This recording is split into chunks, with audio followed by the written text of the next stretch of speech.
Hi guys! Merong aso dito iniwan ng may-ari, iniwan ng namumupahan. So, umalis siya nang hindi nagsasabi na meron pala siyang aso at meron siyang pusa. 'Di ba guys? Hindi maka-aso yung ginawa niya. Ngayon, ito po yung aso. Ayaw kumilos. Pinipilit ko siyang pakainin. Mabait naman siya guys eh. Medyo takot lang. Kaya iniisip ko kung anong gagawin ko sa aso na to ngayon guys. Nakawa naman ako. Pag pinakawalan ko to sa labas, ano na lang kayang mangyari sa kanya? Ano na siya magiging kawawa? Ayan siya guys, oh, dinudila lang pero hindi naman siya kumakain. Nagdala ko pa naman ng cat food kasi nalaman ko nga na may asong iniwan dito.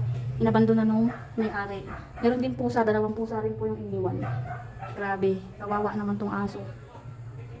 Nag-aso-aso pa, hindi naman alam kung paano aalagaan mga salbahe. Guys, kasama ko siya, ayaw niya sumama sa akin.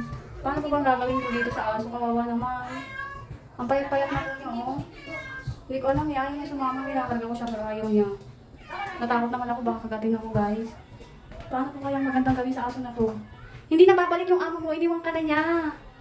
Ano ka ba? Ay naku. Halika na, sama ka na. Dali. Halika na. Doon ka na sa amin. Bilis na. Halika na.